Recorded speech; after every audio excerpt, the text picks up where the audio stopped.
이런 일이 일어날 수 없어! 15살 한국 소년 한 명이 미국 하버드 대학교 1000명의 학생들과 교수들을 완전히 침묵시켰습니다. 그것도 계산기 하나 없이, 그리고 컴퓨터 한 대 없이 말이죠. 안녕하세요, 여러분. 오늘도 저희 채널을 찾아주셔서 감사합니다.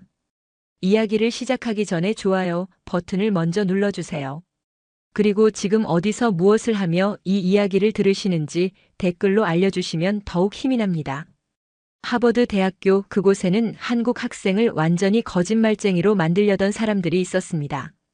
수학과 컴퓨터 공학과 교수들, 그들은 동양인 소년의 능력을 불가능하다며 무시했고, 특히 암산 실력과 해킹 실력은 부정행위라고 단정했습니다. 그리고 그 대학 학생들, 그들은 교수들과 함께 15살 한국 소년을 어린애 사기꾼이라고 조롱하며 철저히 따돌렸습니다. 하지만 바로 그 교수들과 학생들이 한 한국 소년 앞에서 기립박수를 치게 된 사건이 일어났습니다. 그것은 단 3개의 수학 문제와 하나의 해킹 시연이었습니다. 그 문제들을 계산기 없이 순수한 암산만으로 완벽하게 풀어내고 단 10분 만에 하버드 보안 시스템의 취약점을 찾아낸 순간 미국 전체가 한국 교육의 우수성에 경의를 표했습니다.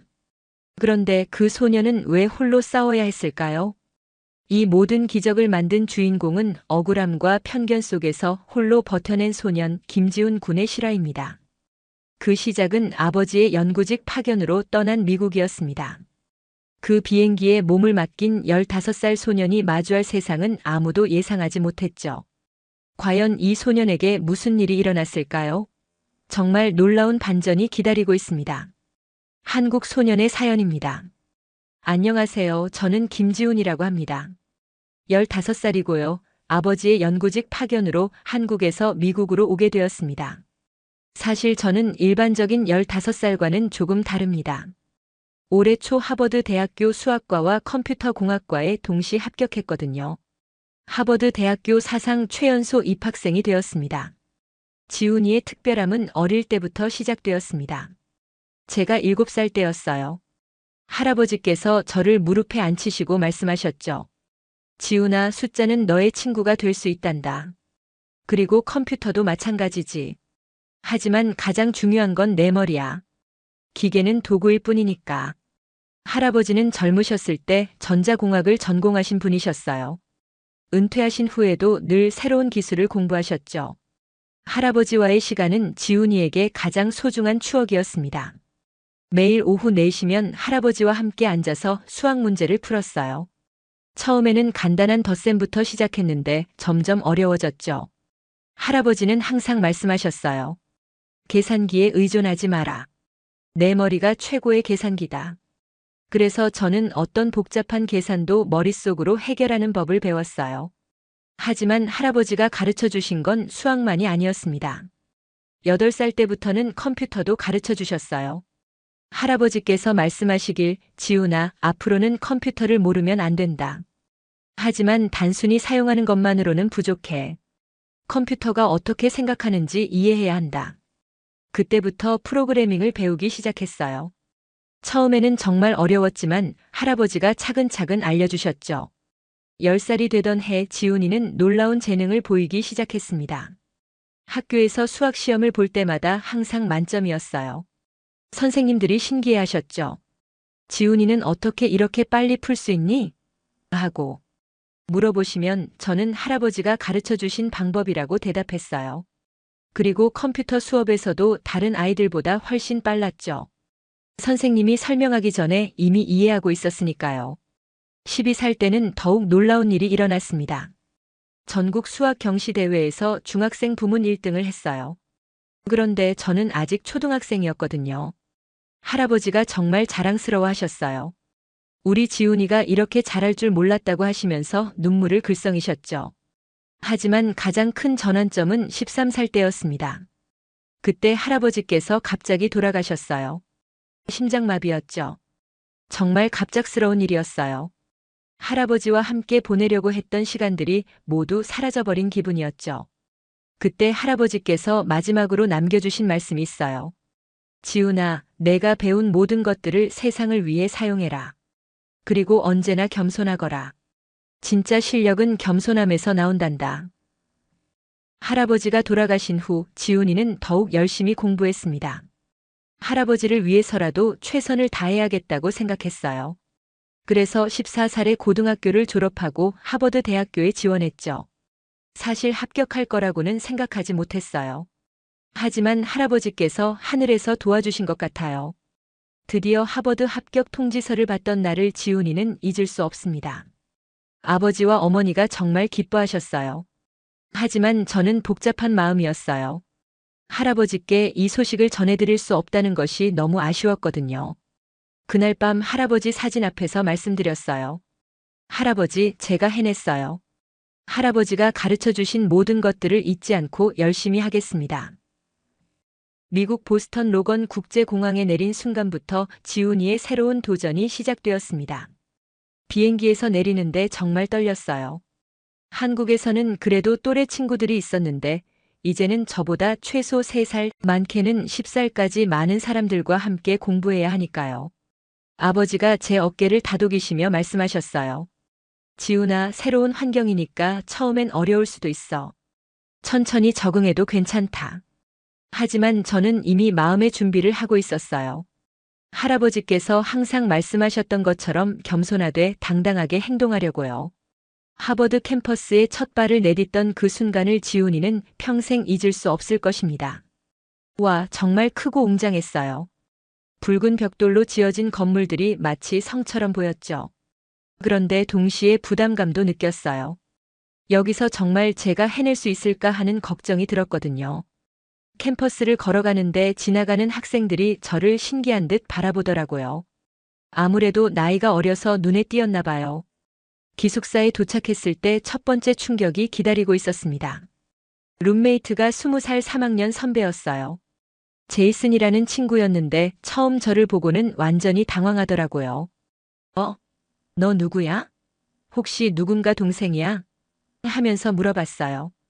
제가 안녕하세요. 저는 김지훈이고 새로 입학한 1학년입니다라고 인사했더니 제이슨의 표정이 완전히 굳어지더라고요.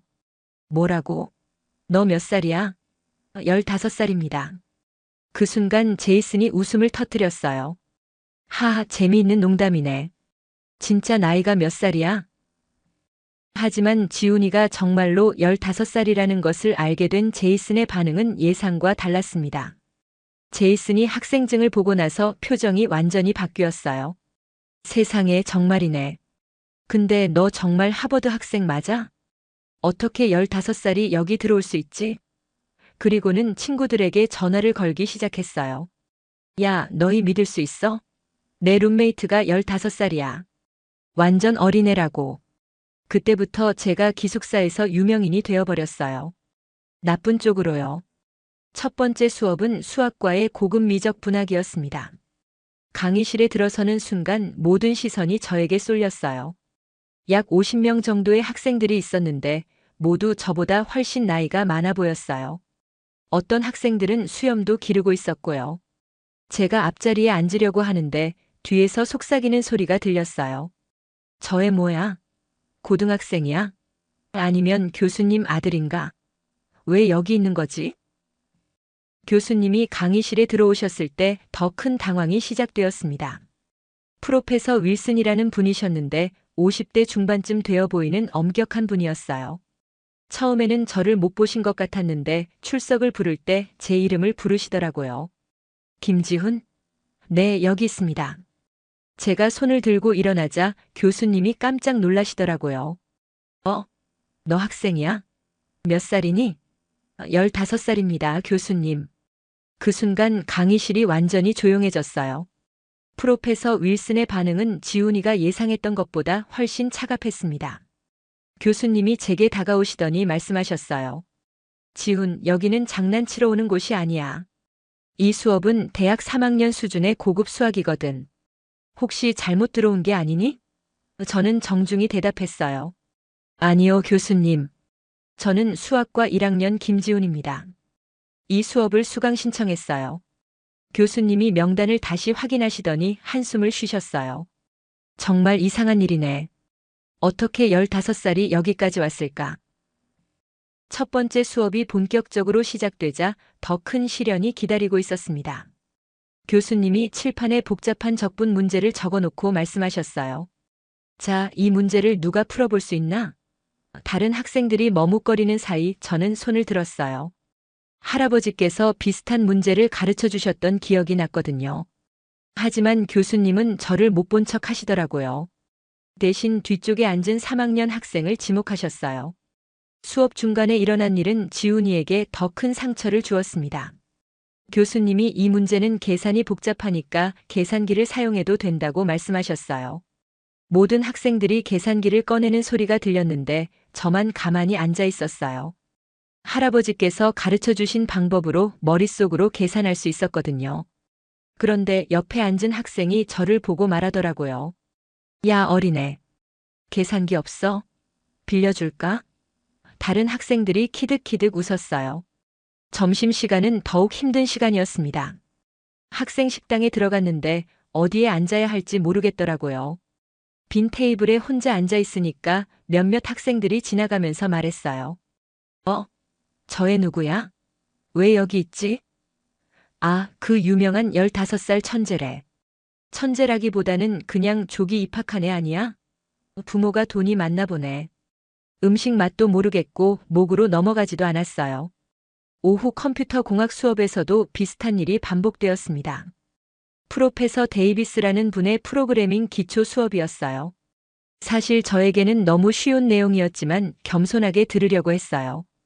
그런데 교수님이 저를 보시더니 말씀하셨어요. 지훈, 너는 아직 어리니까 이 수업이 어려울 수도 있어. 이해 안 되는 부분이 있으면 언제든 질문해. 다른 학생들이 또 웃었어요. 수업이 끝나고 기숙사로 돌아가는 길에 더 큰 충격이 기다리고 있었습니다. 복도에서 몇몇 학생들이 저를 둘러싸더니 말했어요. 야, 꼬마야. 여기가 어디인 줄 알아? 하버드야, 하버드. 내가 올 곳이 아니라고. 너 정말 실력으로 들어온 거 맞아? 아니면 특별 전형 같은 거? 어린애가 여기서 뭘 배우겠다고 온 거야? 저는 아무 말도 할 수 없었어요. 할아버지께서 말씀하신 것처럼 겸손해야 한다고 생각했거든요. 그날 밤 룸메이트 제이슨과의 대화는 지훈이에게 현실을 깨닫게 해주었습니다. 제이슨이 침대에 누워서 말하더라고요. 지훈아, 솔직히 말할게. 너 여기서 버티기 힘들 거야. 나이 차이가 너무 많이 나잖아. 친구 사귀기도 어렵고 수업 따라가기도 힘들 텐데. 저는 대답했어요. 괜찮아요. 열심히 하면 될 거예요. 그러자 제이슨이 웃으면서 말했어요. 열심히 한다고 다 되는 게 아니야. 여기는 정말 치열한 곳이라고. 첫 주가 지나면서 상황은 더욱 악화되었습니다. 수업마다 저를 무시하는 분위기가 계속되었어요. 교수님들은 저를 어린애 취급하셨고 학생들은 저를 이상한 눈으로 바라봤어요. 어떤 때는 제가 손을 들어도 교수님이 못 본 척 하시기도 했고 학생들은 제가 지나가면 거기 천재 소년 간다면서 비꼬는 말을 했어요. 도서관에서 공부할 때도 마찬가지였습니다. 조용히 혼자 공부하고 있는데 옆 테이블에 앉은 학생들이 대놓고 말하더라고요. 저애 정말 공부하는 척이라도 해야지. 어차피 이해도 못할 텐데. 부모가 억지로 보낸 건 아닐까? 집중이 전혀 안 되었어요. 하지만 가장 충격적인 일은 2주일째 되던 날 일어났습니다. 수학 수업에서 교수님이 어려운 문제를 내주셨는데 저는 할아버지께서 가르쳐 주신 방법으로 금세 풀 수 있었어요. 손을 들어서 답을 말하려고 했는데 교수님이 말씀하셨어요. 지훈아, 너는 아직 이 수준의 문제를 이해하기 어려울 거야. 다른 학생들에게 기회를 주자.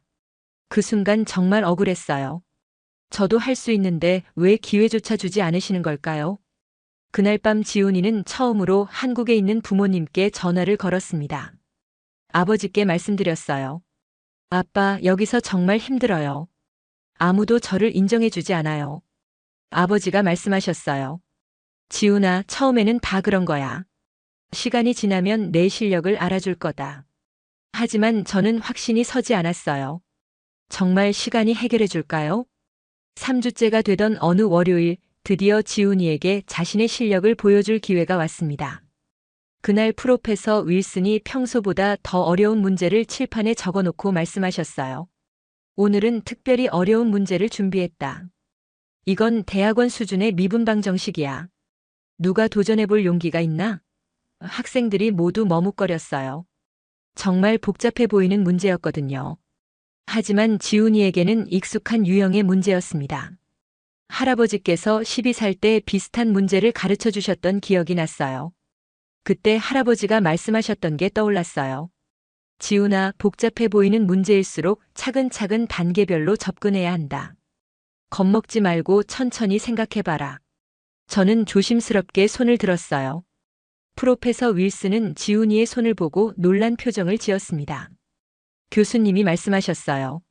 지훈, 정말 이 문제를 풀어보겠다고. 네, 교수님. 해보고 싶습니다. 다른 학생들이 웅성거리기 시작했어요. 저 애가 정말 대학원 수준 문제를? 설마 진짜 풀 수 있을까? 교수님이 한숨을 쉬시더니 말씀하셨어요. 좋아, 그럼 해봐. 하지만 계산기는 사용해도 된다. 지훈이는 계산기 없이 문제에 접근하기 시작했습니다. 저는 계산기가 필요 없다고 말씀드렸어요. 할아버지께서 머릿속으로 계산하는 법을 가르쳐 주셨거든요. 그 순간 교실이 조용해졌어요. 모든 학생들이 저를 바라보고 있었고 교수님도 의아한 표정을 지으셨어요. 계산기 없이?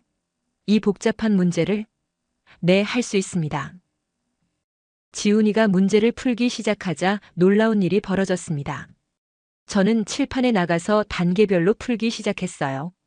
먼저 미분방 정식의 형태를 파악하고 적분 인수를 찾아서 계산했어요. 머릿속으로 복잡한 계산들이 하나씩 정리되어 갔어요. 10분도 안 되어서 답이 나왔어요. y 3x제곱 플러스 2x제곱 마이너스 7x 플러스 c라고 답을 적었어요. 프로페서 윌슨이 검산을 해보더니 얼굴이 굳어졌습니다. 교수님이 계산기로 확인해 보시더니 말씀하셨어요. 맞다. 정확한 답이야. 하지만 교수님의 표정은 기뻐하는 것이 아니라 의심스러워하는 것 같았어요. 학생들도 술렁이기 시작했어요. 와, 정말 맞췄네. 어떻게 계산기 없이? 정말 신기하다. 하지만 기쁨도 잠시 교수님의 다음 말이 지훈이를 당황시켰습니다. 교수님이 저를 유심히 바라보시더니 말씀하셨어요. 지훈, 정말 혼자서 푼 거야? 미리 이 문제를 본 적은 없고? 아니요, 교수님. 처음 보는 문제예요. 그럼 어떻게 이렇게 빨리 풀 수 있었지? 너무 이상하다. 그 순간 교실의 분위기가 달라지기 시작했어요. 몇몇 학생들이 수군거리기 시작했습니다. 뒤에서 속삭이는 소리가 들렸어요. 뭔가 이상해. 미리 답을 알고 있었던 것 아냐? 아니면 누가 가르쳐 준 거지? 저는 그런 말들을 들으며 당황스러웠어요. 정말 혼자 힘으로 푼 건데 왜 의심하는 걸까요? 그 다음 수요일 더 큰 시험이 기다리고 있었습니다. 교수님이 갑자기 즉석 퀴즈를 내주셨어요. 오늘은 예고 없는 시험을 보겠다. 모두 계산기를 책상 위에 올려놓고 다른 학생들은 모두 계산기를 꺼내 놓았는데 저만 그냥 앉아 있었어요. 교수님이 저를 보시더니 말씀하셨어요. 지훈, 계산기 안 가져왔어? 아니요, 필요 없습니다. 시험 문제는 정말 어려웠습니다. 이번에는 삼중적분과 복소수가 섞인 문제였어요. 다른 학생들이 계산기를 열심히 두드리는 소리가 들렸는데 저는 조용히 머릿속으로 계산했어요. 할아버지께서 가르쳐 주신 방법대로 차근차근요.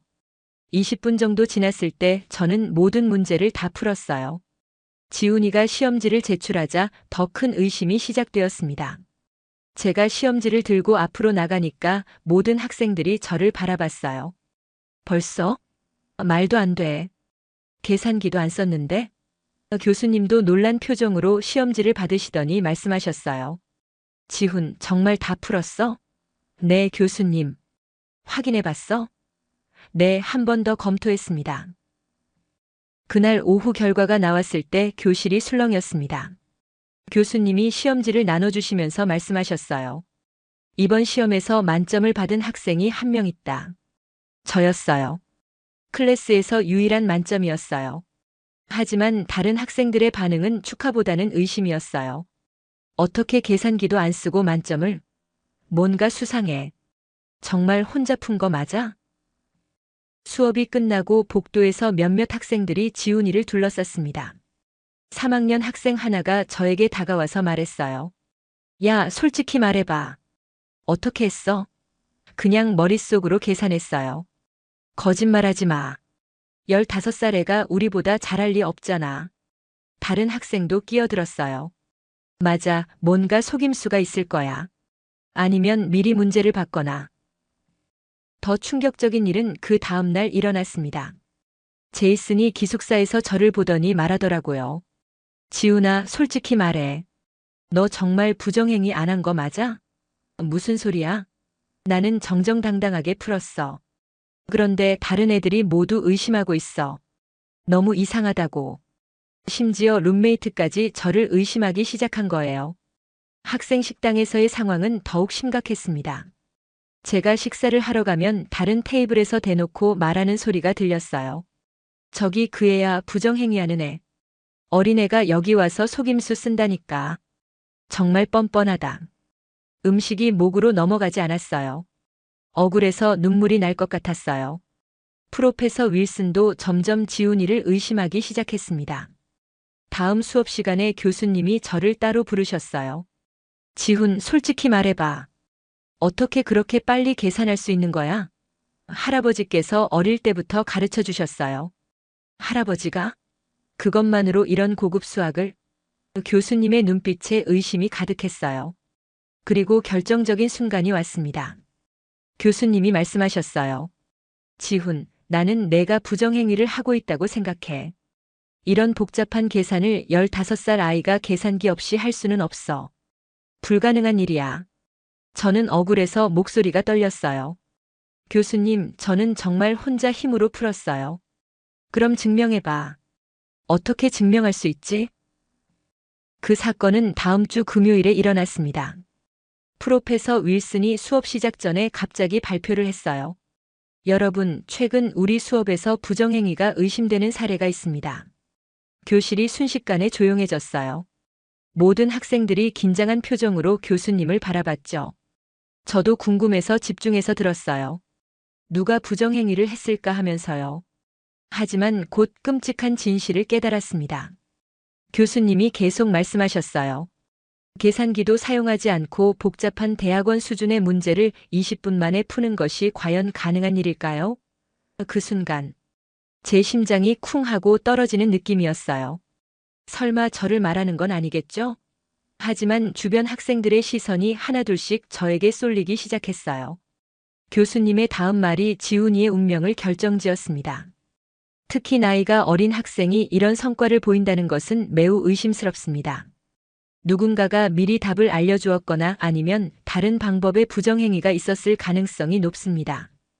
이제 확실해졌어요. 교수님이 말하는 그 학생이 바로 저라는 걸요. 얼굴이 화끈거렸고 손이 떨리기 시작했어요. 수업이 끝나자마자 학생들의 반응이 폭발했습니다. 교실 문을 나서는데 뒤에서 목소리들이 들렸어요. 역시 그럴 줄 알았어. 15살 애가 어떻게 우리보다 잘한다고. 처음부터 수상했다니까. 부정행위하는 애랑 같은 수업 듣기 싫어. 복도를 걸어가는데 마치 모든 사람들이 저를 범죄자 보듯 바라보는 것 같았어요. 점심시간이 지옥 같았습니다. 학생 식당에 들어서자마자 분위기를 느꼈어요. 평소보다 훨씬 조용했고 제가 지나갈 때마다 속삭이는 소리가 들렸거든요.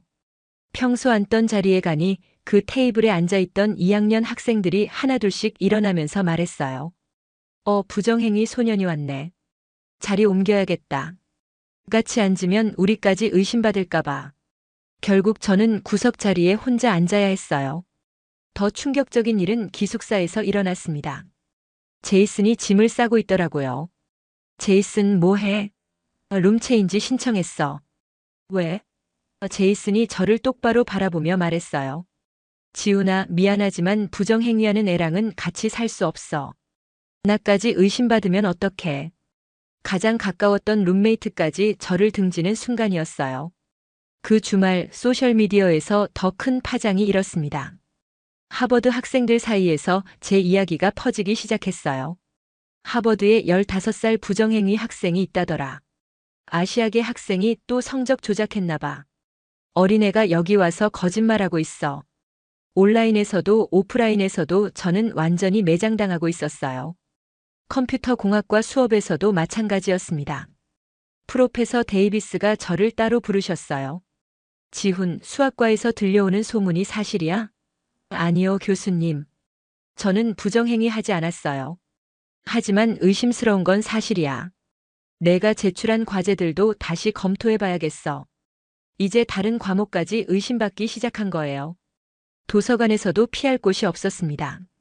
조용히 공부하려고 갔는데 제가 지나가면 학생들이 대놓고 수군거렸어요. 저기 그 애야, 부정행위하는 애. 공부하는 척이라도 해야지. 어차피 혼자서는 아무것도 못할 텐데. 집중이 전혀 안 되어서 결국 기숙사로 돌아올 수밖에 없었어요. 가장 힘든 건 아무도 제 말을 들어주지 않는다는 것이었습니다. 어떤 학생이 직접 다가와서 말했어요. 야, 솔직히 말해봐. 어떻게 했어? 누가 도와줬어? 정말 혼자 힘으로 했어요. 거짓말하지 마. 15살이 그런 걸 할 수 있을 리 없어. 아무리 설명해도 믿어주는 사람이 없었어요. 식당에서 혼자 밥을 먹는 일이 일상이 되었습니다. 매 끼니마다 구석 자리에 혼자 앉아서 먹어야 했어요.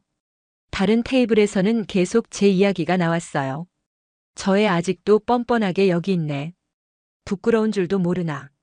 빨리 쫓겨났으면 좋겠어. 음식 맛도 모르겠고 매번 절반도 못 먹고 나와야 했어요. 심지어 다른 과 학생들까지 소문을 듣고 저를 피하기 시작했습니다. 복도에서 마주치면 일부러 다른 길로 가거나 제가 엘리베이터에 타려고 하면 다음 거 탈게요라고 말하며 피했어요. 캠퍼스 전체에서 저는 이제 완전한 투명 인간이 되어버렸어요. 교수님들의 태도도 냉담해졌습니다. 수업 시간에 질문을 해도 무시당했고 과제를 제출해도 유난히 깐깐하게 검토당했어요. 어떤 교수님은 제 앞에서 대놓고 한숨을 쉬기도 했어요. 이런 학생 때문에 하버드 명예가 실추된다는 말까지 들었어요. 가장 절망적이었던 순간은 학과 사무실에서 일어났습니다. 수학과 사무실에 성적 관련 문의를 하러 갔는데 직원이 저를 보더니 말했어요. 아, 그 부정행위 의혹 학생이군요. 죄송하지만 조사가 끝날 때까지는 어떤 도움도 드릴 수 없습니다. 공식적으로도 저는 의심받는 학생이 되어버린 거예요. 그날 밤 기숙사 방에서 혼자 있을 때가 가장 힘들었습니다. 새로운 룸메이트는 아직 배정되지 않아서 방에 혼자 있었어요. 조용한 방에서 천장을 바라보며 생각했어요. 정말 제가 잘못한 게 뭘까요? 할아버지께서 가르쳐 주신 걸 잘했다고. 이렇게 매장당해야 하는 건가요? 눈물이 주르륵 흘러내렸어요. 한국에 있는 부모님께 전화드리기도 두려웠습니다. 이런 상황을 어떻게 말씀드릴 수 있을까요? 아빠, 저 여기서 부정행위자로 몰리고 있어요 라고 말할 수는 없었어요. 부모님이 얼마나 실망하실까봐 무서웠거든요. 밤늦게 할아버지 사진을 바라보며 혼잣말을 했습니다. 할아버지께서 가르쳐 주신 게 이렇게 오해받게 될 줄 몰랐어요. 제가 뭘 잘못했을까요? 할아버지가 여기 계시다면 뭐라고 하실까요? 빈 방에 제 목소리만 맴돌았어요. 대답해 줄 사람은 아무도 없었죠. 이제 지훈이는 정말로 혼자가 되었습니다. 캠퍼스에서 저와 이야기하는 사람은 아무도 없었어요. 수업에서는 투명인간 취급받고 식당에서는 혼자 밥 먹고 기숙사에서는 혼자 지내야 했어요. 하버드에 와서 꿈꿨던 모든 것들이 무너져 내리고 있었어요. 하지만 그때 지훈이는 중요한 결심을 하게 됩니다. 더 이상 이런 식으로 살 수는 없다고 생각했어요. 울기만 해서는 아무것도 바뀌지 않는다는 걸 깨달았어요. 할아버지께서 항상 말씀하셨던 게 떠올랐어요. 지훈아, 억울한 일을 당했을 때는 당당하게 맞서야 한다. 진실은 언제나 밝혀지는 법이니까. 이제는 증명해야 할 때라고 생각했습니다. 2주일이 더 지났습니다. 더 이상 참을 수 없었어요. 매일 아침 캠퍼스에 오는 것이 지옥 같았고 학생들의 조롱은 더욱 심해졌어요. 복도에서 마주치면 부정행위 소년이라고 대놓고 부르는 학생들도 있었어요. 하지만 가장 힘든 건 제 자신이었어요. 수학 수업마다 일부러 틀리고 일부러 느리게 푸는 제 모습이 너무 싫었어요. 할아버지께서 가르쳐 주신 소중한 능력을 숨기고 사는 게 맞는 걸까요? 그날 오후 지훈이는 중대한 결심을 했습니다. 도서관에서 혼자 앉아 있는데 갑자기 확신이 들었어요. 이대로는 안 되겠다. 더 이상 숨어서 살 수는 없어. 할아버지께서 항상 말씀하셨던 게 떠올랐어요. 지훈아, 진실은 반드시 밝혀진다. 하지만 때로는 용기 있게 나서야 할 때가 있단다. 저는 책을 덮고 일어났어요. 학장실로 향하기로 했어요. 하버드 대학교 학장실로 가는 길은 멀게만 느껴졌습니다. 걸음을 옮길 때마다 심장이 쿵쾅쾅 뛰었어요. 정말 이렇게 해도 되는 걸까요? 하지만 돌이킬 수는 없었어요. 복도를 지나가는 학생들이 저를 보며 수군거렸지만 이제는 신경 쓰지 않으려고 했어요. 할아버지께서 말씀하신 대로 당당하게 걸었어요. 학장실 앞에 도착했을 때 잠시 망설였습니다. 문 앞에서 한참을 서 있었어요. 과연 학장님이 저를 만나주실까요? 그리고 제 제안을 들어주실까요? 하지만 이것 말고는 다른 방법이 없었어요. 깊게 숨을 들이쉰 후 노크했어요. 들어와. 학장님은 60대 중반쯤 되어 보이는 엄격한 분이었어요. 제가 들어가자 놀란 표정을 지으셨어요. 학장님 책상에는 서류들이 산더미처럼 쌓여 있었고 벽에는 하버드의 역대 학장들 사진이 걸려 있었어요. 분위기가 정말 엄숙했어요. 지훈김, 무슨 일이야? 학장님이 안경을 벗으며 물어보셨어요. 학장님 말씀드릴 게 있어요. 제 목소리가 떨렸지만 최대한 또렷하게 말하려고 노력했어요. 앉으렴. 학장님이 의자를 가리키셨어요. 저는 조심스럽게 앉았어요. 학장실의 무거운 분위기가 저를 압도했어요. 지훈이는 직설적으로 말했습니다. 학장님, 저는 부정행위하지 않았어요. 프로페서 윌슨이 저를 의심하지만 저는 정말로 암산으로 문제를 풀었어요. 할아버지께서 어릴 때부터 가르쳐 주신 방법으로요. 학장님이 미간을 찌푸리셨어요. 지훈, 이미 이 문제에 대해서는 교수진 회의에서 논의했어. 증거가 부족하니까 경고 수준에서 마무리하려고 했는데. 그래서 제가 증명하고 싶어요. 지훈이가 학장님의 말을 가로막았어요. 기회를 주세요. 전 모든 문제를 계산기 없이 풀 수 있어요. 그리고 잠시 망설이다가 용기를 냈어요. 컴퓨터도 없이 해킹 실력도 보여드릴 수 있어요. 학장님이 놀란 표정을 지었어요. 해킹이라고? 네, 할아버지께서 컴퓨터 공학도 가르쳐 주셨어요. 저는 화이트 해킹을 할 수 있어요. 시스템의 보안 취약점을 찾아서 보완하는 일이요. 학장님의 눈빛이 달라졌어요. 그게 무슨? 한 번만 시험 다시 보게 해주세요.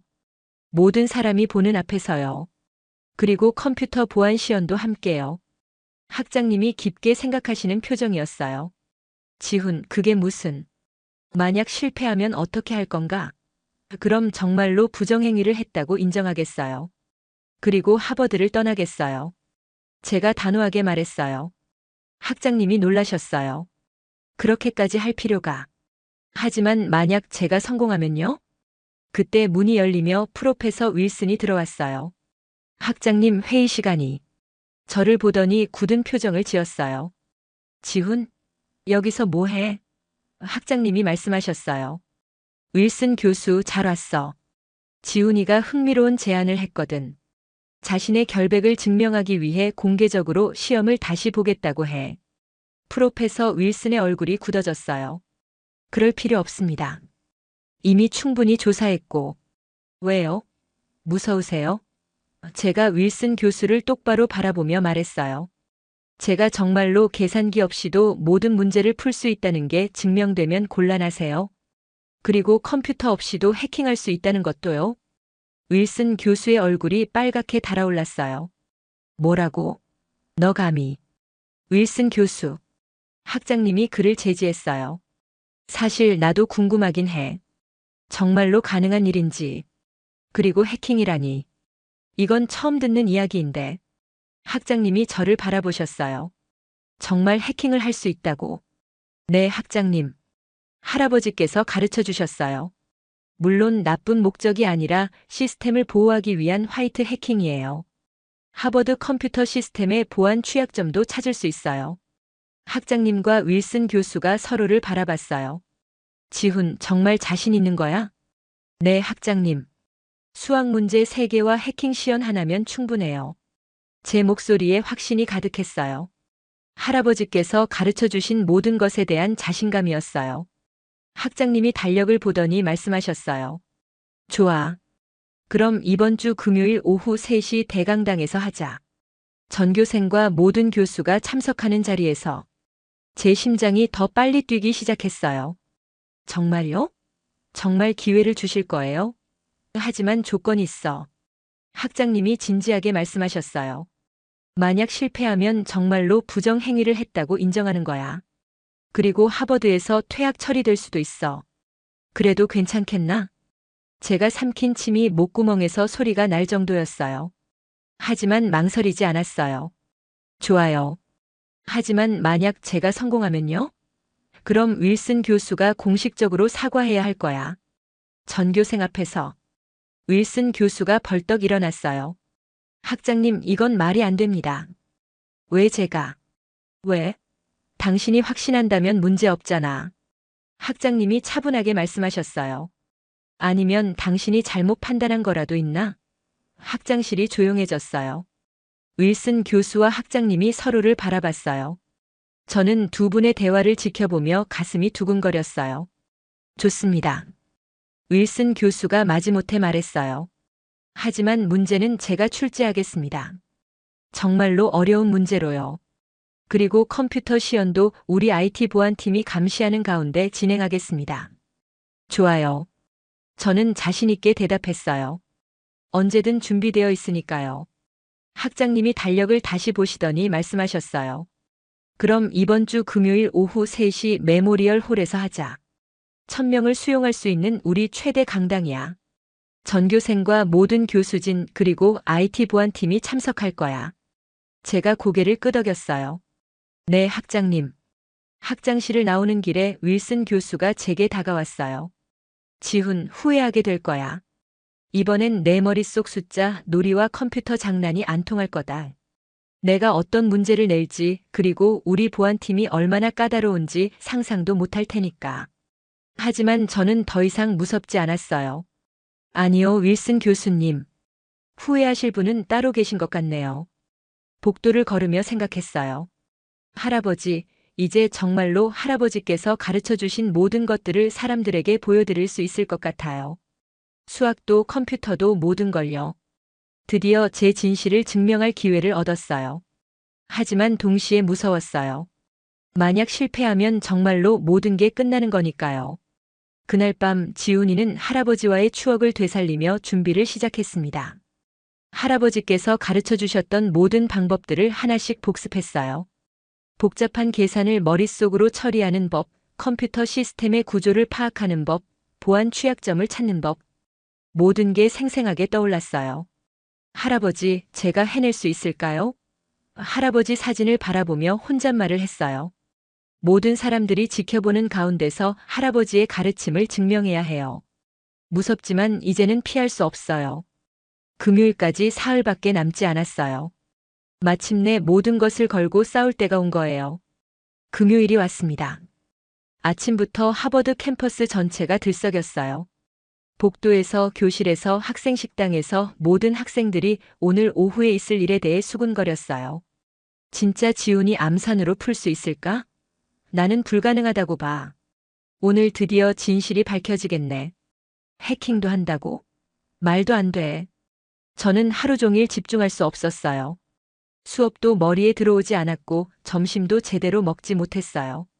학생들의 시선이 평소보다 더 따가웠습니다. 복도를 지날 때마다 아이들이 저를 가리키며 말했어요. 저기 오늘 망신당할 애야. 완전 떨고 있네. 역시 거짓말이었나 봐. 곧 들통날 텐데 저런 짓을 왜 했을까? 어떤 학생은 대놓고 오늘 퇴학당하는 거 보러 가야지라고 말하기도 했어요. 오후 2시 30분 메모리얼 홀로 향하는 시간이었습니다. 복도를 걸으며 심장이 터질 것 같았어요. 하지만 동시에 이상하게도 마음 한편이 차분해지는 것도 느꼈어요. 할아버지께서 가르쳐 주신 그 시간들이 떠올랐거든요. 어린 저와 함께 앉아서 숫자 놀이를 하시던 할아버지의 따뜻한 손길, 천천히 차근차근이라고 말씀하시던 그 목소리가 들리는 것 같았어요. 메모리얼 홀에 들어서자 숨이 막혔습니다. 정말로 1000명이 넘는 사람들이 모여 있었어요. 1학년부터 대학원생까지, 그리고 모든 교수님들까지. 심지어 다른 대학에서 온 교수들과 언론인들도 보였어요. 무대 위에는 책상 하나와 의자 3개가 놓여 있었어요. 하나는 저를 위한 것이고 다른 2개는 윌슨 교수님과 IT 보안팀장을 위한 것이었어요. 그리고 칠판과 컴퓨터 1대가 준비되어 있었어요. 학장님이 마이크를 잡고 말씀하셨습니다. 여러분, 오늘 우리는 매우 특별한 시연을 보게 될 것입니다. 김지훈 학생이 정말로 암산만으로 복잡한 수학 문제를 풀 수 있는지, 그리고 컴퓨터 없이도 해킹 실력을 보여줄 수 있는지 확인해 보겠습니다. 강당이 웅성거렸어요.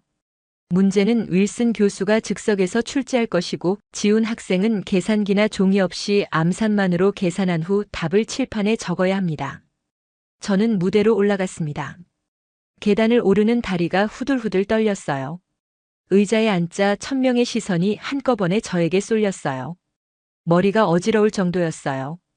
강당 곳곳에서 카메라 플래시가 터졌고 몇몇 기자들이 노트북으로 실시간 중계를 하고 있었어요. 윌슨 교수가 무대 반대편에 서서 저를 바라봤습니다. 그의 눈에는 확신이 가득했어요. 마치 이제 내 거짓말이 들통날 것이다라고 말하는 것 같았어요. 교수님이 도전적으로 말하며 첫 번째 문제를 칠판에 적기 시작했어요. 계산기 없이 풀 수 있나 보자. 그가 적은 문제를 보는 순간 강당이 조용해졌어요. 첫 번째 문제는 정말 복잡했습니다. 삼중적분과 복소수, 그리고 행렬의 고유값이 섞인 문제였어요. 강당에서 학생들이 와하며 탄성을 지르는 소리가 들렸어요. 어떤 교수님은 이건 대학원 박사과정 수준이야라고 속삭이셨어요. 하지만 저는 전혀 당황하지 않았어요. 할아버지와 함께 연습했던 방법들이 머릿속에 떠올랐거든요. 저는 눈을 감았습니다. 할아버지의 목소리가 들리는 것 같았어요. 지훈아, 복잡해 보여도 차근차근 단계별로 접근하면 돼. 숫자는 내 친구니까 두려워하지 마. 머릿속으로 계산해 나갔어요. 먼저 복소수 부분을 실수와 허수로 분리하고 삼중적분의 적분 구간을 확인한 다음 행렬의 특성 방정식을 풀어나갔어요. 30초 만에 저는 답을 구했습니다. 일어나서 칠판으로 걸어갔어요. 강당이 완전히 조용해졌어요. 1000명의 사람들이 숨을 죽이고 지켜봤어요. 저는 차분하게 답을 적었어요. 3 플러스 2 사이, 3 마이너스 2 사이, 적분값 16.3. 제가 답을 말하자 강당이 더욱 조용해졌어요. 윌슨 교수가 황급히 계산기와 컴퓨터를 사용해서 검산을 시작했습니다. 그의 손가락이 떨리고 있었어요. 1분, 2분, 3분. 시간이 멈춘 것 같았어요. 강당의 모든 사람들이 숨을 죽이고 기다렸어요. 과연 맞을까요? 마침내 윌슨 교수가 고개를 들었어요. 그의 얼굴이 창백해져 있었어요. 맞습니다. 그 순간 강당에서 작은 웅성거림이 일었어요. 와, 정말 맞췄네. 첫 번째 문제잖아. 하지만 아직 2개가 더 남았어. 하지만 저는 이제 자신감이 생겼어요. 할아버지께서 함께 계시는 것 같았거든요. 윌슨 교수는 포기하지 않고 2번째 문제를 준비했어요. 오히려 더욱 의지를 불태우는 것 같았어요. 이번에는 더 어려운 문제를 내겠다는 각오가 보였어요. 2번째 문제가 칠판에 나타났을 때 강당이 술렁였습니다. 이번에는 미분기 화학과 위상수학이 결합된 문제였어요. 리만 다양체의 곡률과 베티수를 구하는 문제였죠. 몇몇 교수님들이 이건 정말 너무하다고 속삭이는 소리가 들렸어요. 하지만 저는 미소를 지었어요. 할아버지께서 13살 때 가르쳐 주셨던 바로 그 분야였거든요. 이번에는 더 빨랐습니다. 문제를 보자마자 해결 방법이 머릿속에 떠올랐어요.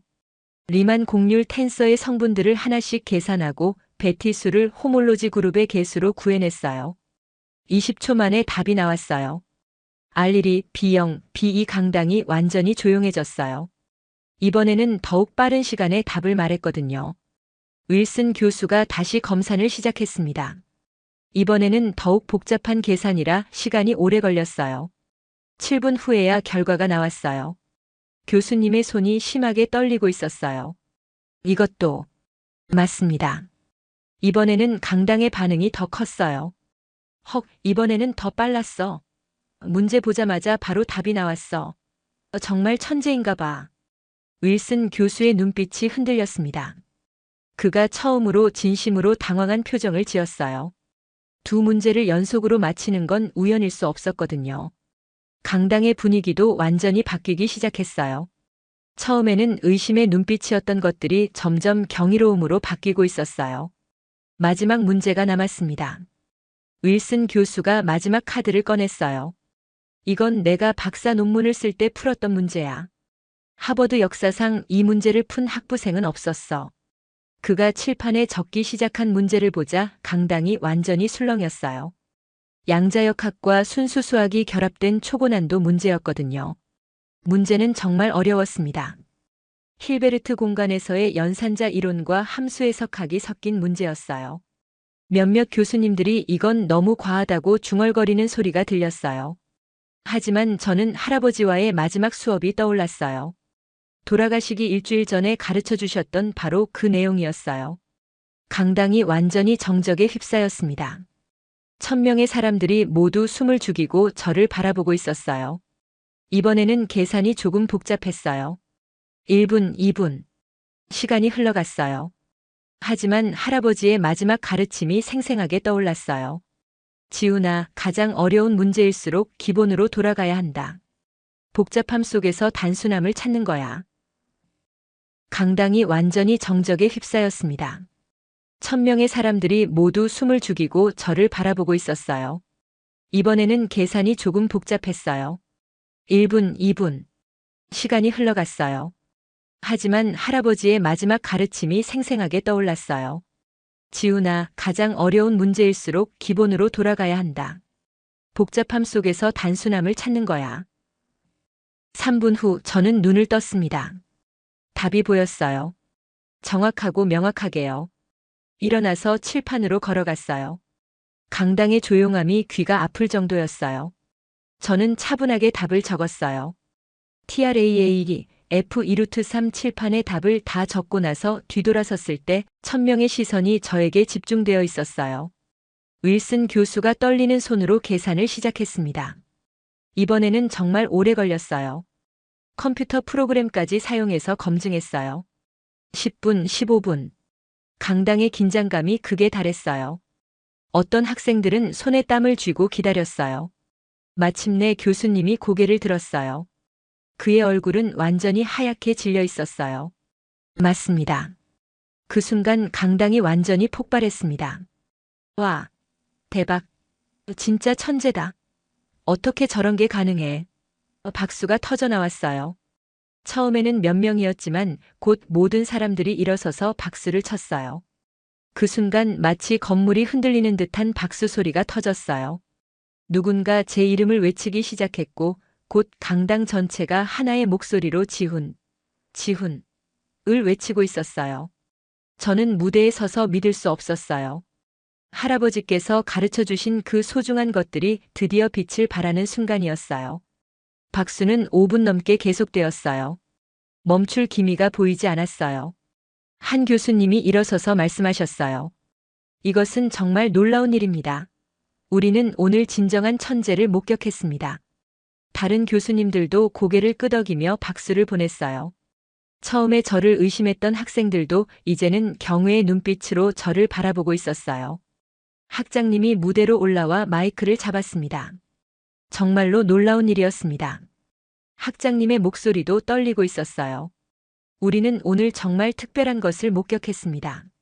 하지만 아직 끝나지 않았어요. 이제 컴퓨터 해킹 시연이 남았습니다. 강당이 다시 조용해졌어요. 모든 사람들이 다음에 일어날 일을 기대하고 있었어요. 윌슨 교수는 무대 한쪽에서 창백한 얼굴로 서 있었어요. 그의 확신이 완전히 무너진 모습이었어요.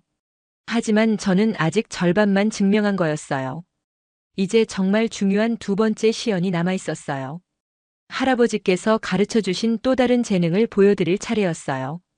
박수가 점점 잦아들며 강당이 다시 조용해졌습니다. 학장님이 마이크를 들고 말씀하셨어요. 이제 두 번째 시연을 시작하겠습니다. 지훈 학생이 말한 화이트 해킹 실력을 확인해 보겠습니다. IT 보안팀장인 프로페서 마틴이 무대로 올라왔어요. 50대 초반의 카리스마 넘치는 분이었는데 표정이 매우 회의적이었어요. 프로페서 마틴이 마이크를 잡고 말했습니다. 여러분, 화이트 해킹이라는 것은 컴퓨터 시스템의 보안 취약점을 찾아서 보완하는 작업입니다. 하지만 이것은 고도의 전문 지식과 경험이 필요한 일이에요. 15살 학생이 할 수 있는 일이 아닙니다. 강당에서 웅성거리는 소리가 들렸어요. 맞아, 해킹은 완전히 다른 차원이지. 수학이야 암기라도 할 수 있지만 해킹은 불가능해. 저는 자신감 있게 일어났습니다. 교수님, 저는 할아버지께서 가르쳐 주신 방법으로 할 수 있어요. 컴퓨터 없이도 시스템의 구조를 파악하고 취약점을 찾을 수 있습니다. 마틴 교수가 비웃듯이 말했어요. 컴퓨터 없이? 그게 무슨 소리야? 해킹은 실제 시스템에 접근해야 하는 일인데. 종이와 펜만 있으면 돼요. 시스템 구조도만 보여주시면 취약점을 찾을 수 있어요. 강당이 술렁였습니다. 정말? 종이와 펜으로 해킹이 가능해? 말도 안 되는 소리 아냐? 마틴 교수도 당황한 표정을 지었어요. 지훈, 너는 해킹이 뭔지 모르는 것 같구나. 이건 장난이 아니야. 그럼 시험해 보시죠. 하버드 전체 컴퓨터 네트워크의 구조도를 주시면 10분 안에 최소 5개의 보안 취약점을 찾아드릴게요. 학장님이 개입하셨습니다. 마틴 교수, 한번 해보는 게 어떨까? 어차피 실제 시스템에 침입하는 게 아니라 이론적으로 취약점을 찾는 거라면. 마틴 교수가 망설이더니 말했어요. 좋아. 하지만 조건이 있어. 우리 하버드 보안 시스템은 세계 최고 수준이야. 지난 10년간 외부 해커들이 뚫지 못한 시스템이거든. 정말 자신 있어? 네, 자신 있어요. 저는 단호하게 대답했어요. 할아버지께서 12살 때 가르쳐 주셨던 말씀이 떠올랐어요. 지훈아, 모든 시스템에는 반드시 약점이 있다. 완벽한 보안은 존재하지 않아. 중요한 건 시스템의 논리 구조를 이해하는 거야. 마틴 교수가 스크린에 하버드 네트워크 구조도를 띄웠어요. 화면에 나타난 구조도를 본 순간 저는 미소를 지었습니다. 정말 복잡하고 정교한 시스템이었어요. 방화벽이 7단계나 되고 암호화 프로토콜도 최신 버전이었어요. 하지만 할아버지께서 가르쳐 주신 방법으로 하나씩 분석해 나갔어요. 복잡해 보일수록 기본 원리로 돌아가라. 나무가 아니라 숲을 봐라.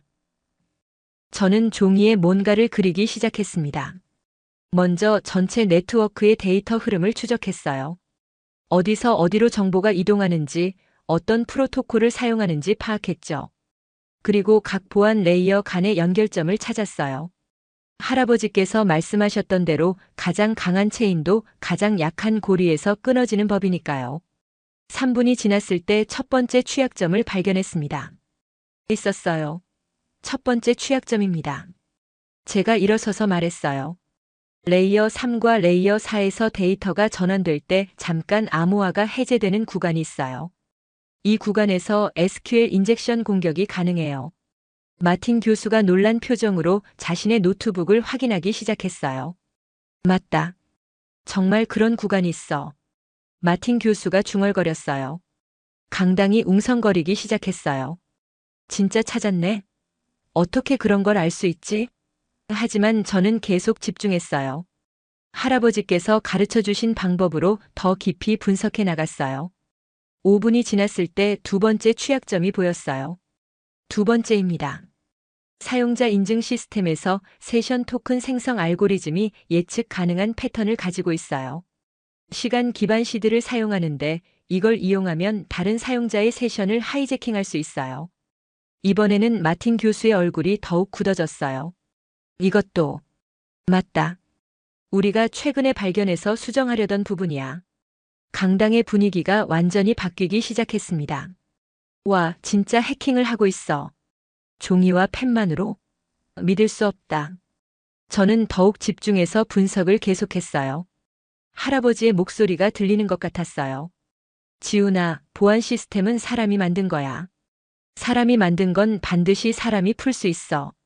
7분째, 세 번째 취약점을 발견했습니다. 데이터베이스 백업 시스템에 문제가 있어요. 백업 파일들이 메인 서버와 같은 암호화 키를 사용하고 있는데 백업 서버의 접근 권한 검증이 느슨해요. 여기를 통해 우회 접근이 가능해요. 마틴 교수가 이번에는 아예 자리에서 일어났어요. 이건 어떻게 알았지? 이건 기밀 정보인데.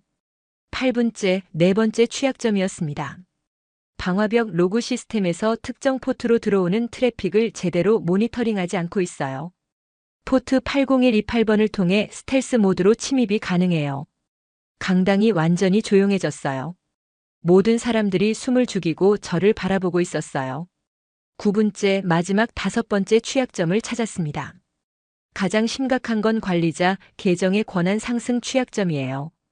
일반 사용자 계정에서 특정 명령어 조합을 사용하면 관리자 권한을 얻을 수 있어요. 이건 정말 위험한 취약점이에요. 제가 종이를 들고 설명을 마치자 강당이 완전히 정적에 휩싸였어요. 마틴 교수가 떨리는 손으로 자신의 시스템을 점검하기 시작했습니다. 1분, 2분, 3분. 시간이 흘러갔어요. 그의 얼굴이 점점 창백해져 갔어요. 마침내 그가 마이크를 잡고 말했어요. 믿을 수 없습니다. 5개 모두 정확합니다. 그리고 이 중 3개는 우리도 모르고 있던 취약점이었습니다. 그 순간 강당이 다시 폭발했습니다. 세상에, 정말 해냈어. 컴퓨터도 없이. 이건 정말 천재가 아니라 마법사야. 박수가 더욱 크게 터져 나왔어요. 이번에는 교수님들까지 모두 일어서서 박수를 쳤어요. 마틴 교수도 놀란 표정으로 박수를 치고 있었어요. 한 컴퓨터 공학과 교수님이 일어서서 말씀하셨습니다. 이것은 정말 놀라운 일입니다. 우리 하버드 IT 보안팀이 수년간 찾지 못한 취약점을 15살 학생이 10분 만에 찾아냈습니다.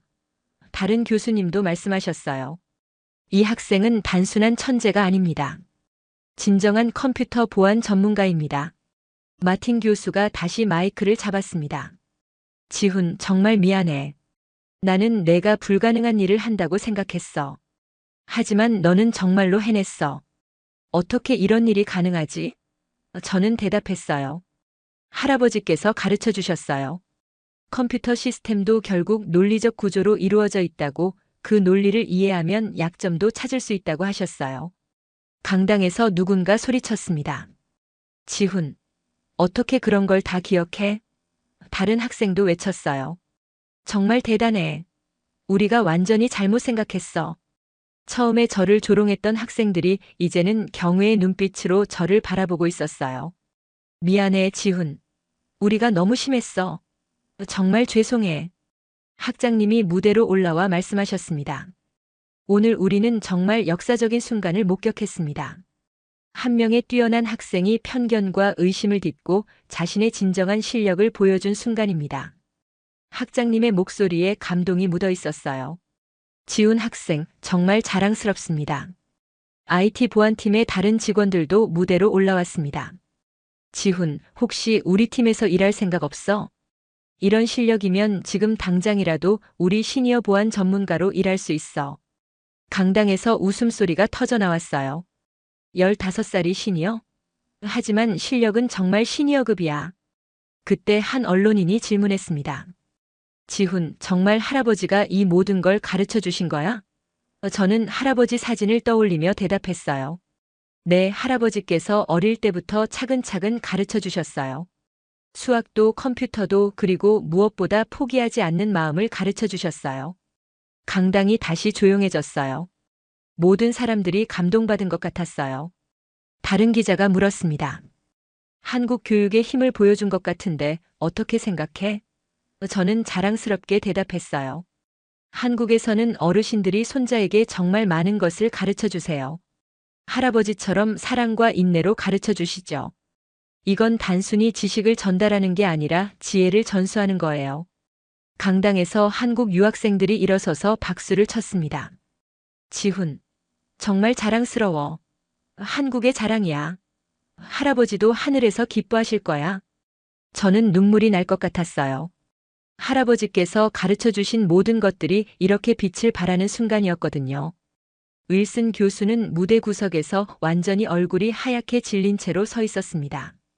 이제 그가 무엇을 해야 하는지 모두가 알고 있었어요. 약속은 약속이었거든요. 하지만 그보다 더 중요한 건 진실이 밝혀졌다는 것이었어요.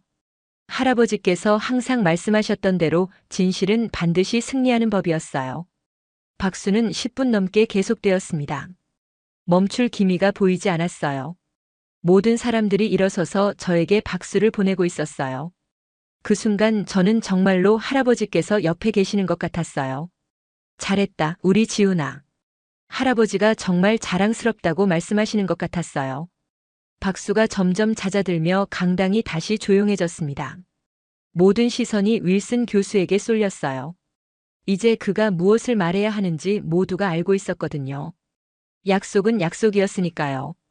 윌슨 교수가 천천히 무대 앞으로 걸어왔어요. 그의 얼굴은 창백했고 손은 떨리고 있었어요. 평소에 엄격하고 자신감 넘치던 모습은 온데간데 없었어요. 윌슨 교수가 무대 앞에 섰습니다. 마이크를 받은 그는 한참을 말하지 못했어요. 1000명이 모두 그를 바라보고 있었거든요. 강당이 완전히 조용했어요. 침 삼키는 소리까지 들릴 정도였어요. 마침내 그가 입을 열었어요. 지훈. 목소리가 떨렸어요. 정말 미안하다. 그 두 마디만으로도 강당이 숙연해졌습니다.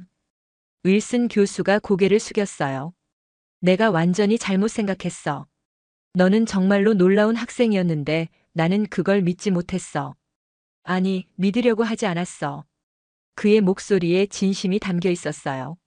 강당의 모든 사람들이 숨을 죽이고 들었어요. 교수님이 다시 고개를 들었습니다. 나는 교육자로서 절대 해서는 안 될 일을 했어.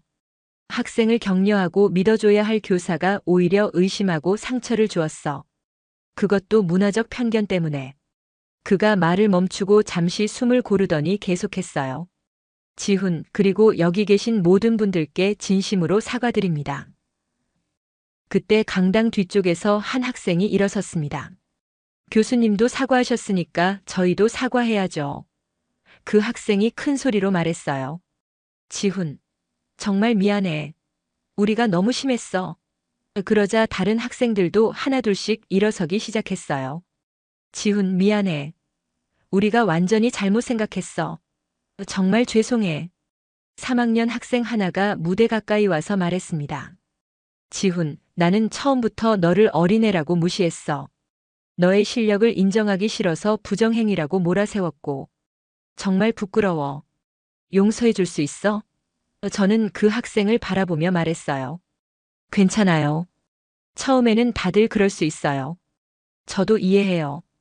그러자 더 많은 학생들이 사과하기 시작했습니다. 지훈, 급식실에서 너를 따돌린 것도 미안해. 복도에서 부정행위 소년이라고 부른 것도 정말 죄송해.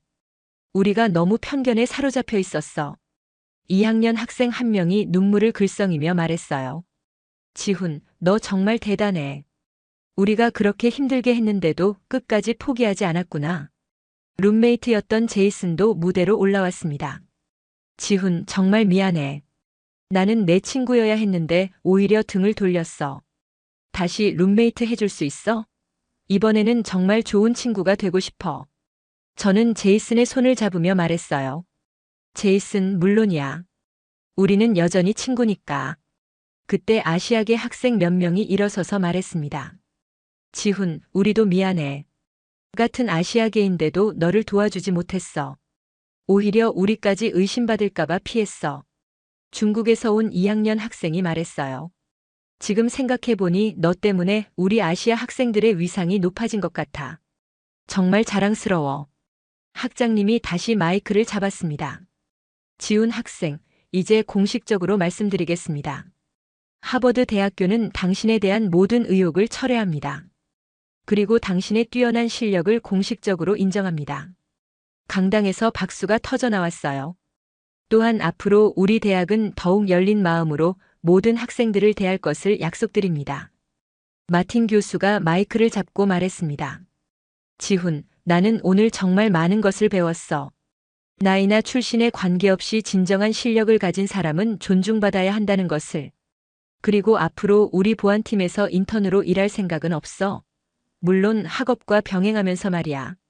강당에서 웃음소리와 박수가 동시에 터져 나왔어요. 컴퓨터 공학과 학과장이 일어서서 말씀하셨습니다. 오늘 지훈 학생이 보여준 것은 단순한 개인의 재능이 아닙니다. 이것은 진정한 교육이 무엇인지, 그리고 세대 간의 지혜 전수가 얼마나 소중한지를 보여준 사례입니다.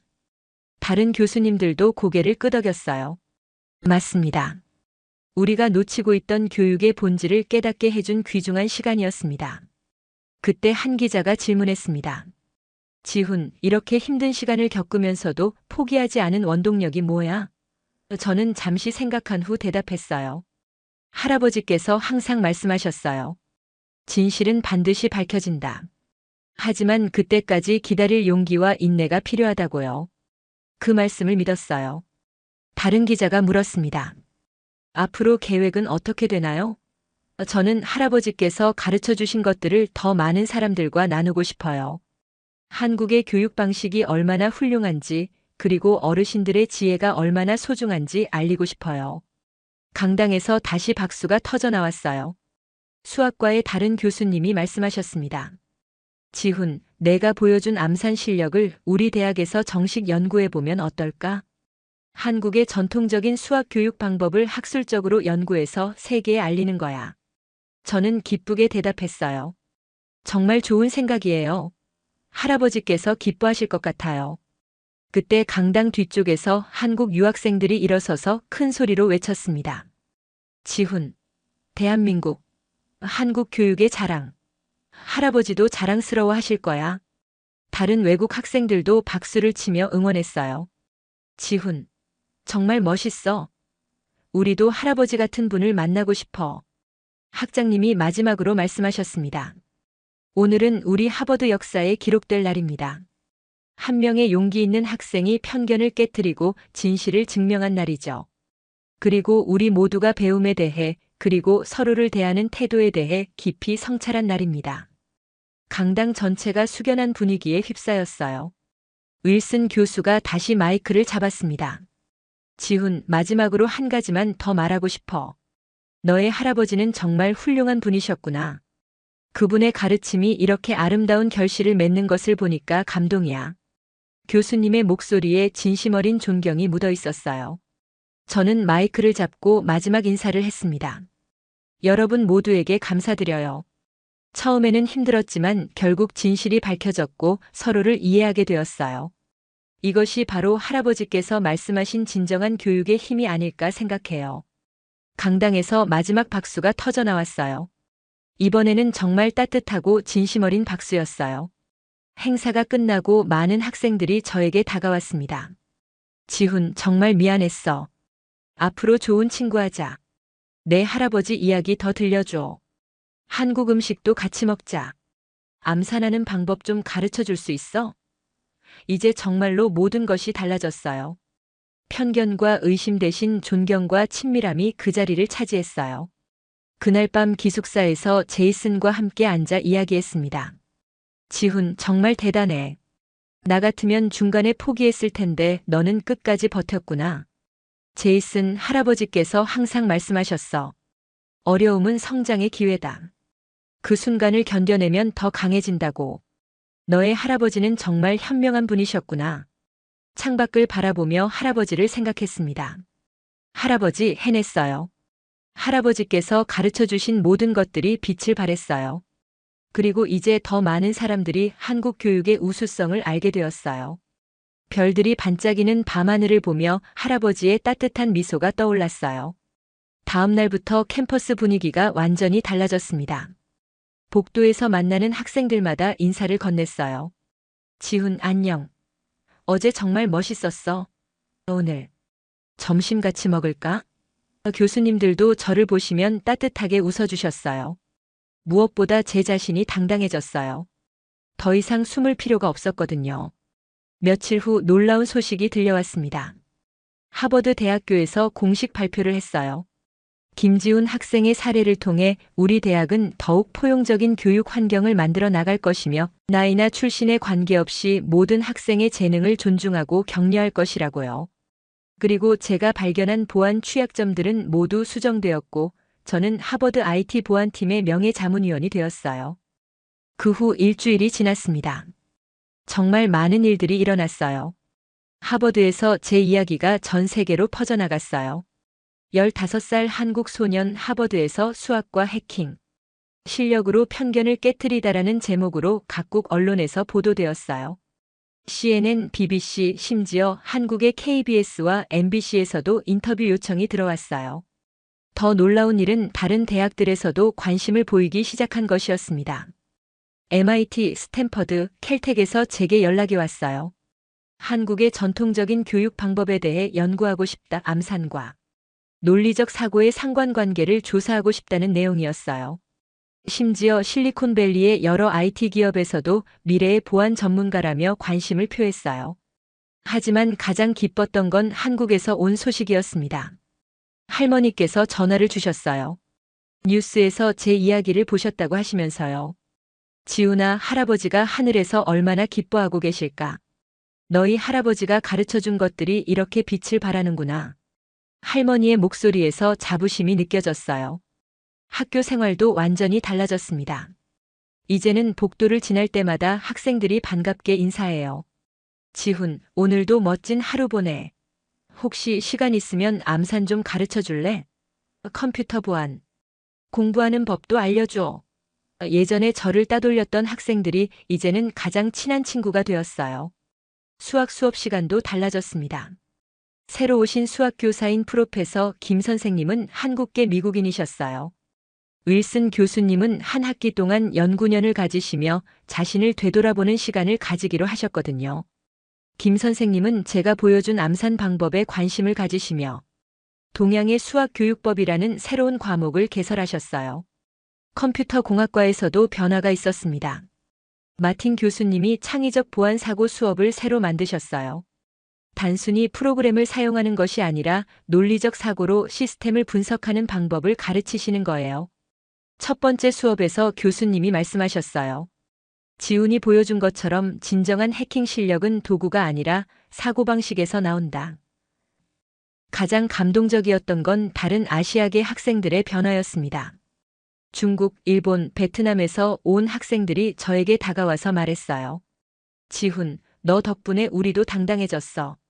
이제는 우리 전통 교육을 자랑스럽게 생각해. 인도에서 온 학생은 우리 할아버지도 어릴 때 베다 수학을 가르쳐 주셨는데 너를 보고 다시 그 가치를 깨달았어라고 말했어요. 어느 날 오후 저는 조용한 도서관에서 할아버지께 편지를 쓰기로 했습니다. 컴퓨터로 이메일을 쓸 수도 있었지만 손으로 직접 쓰고 싶었어요.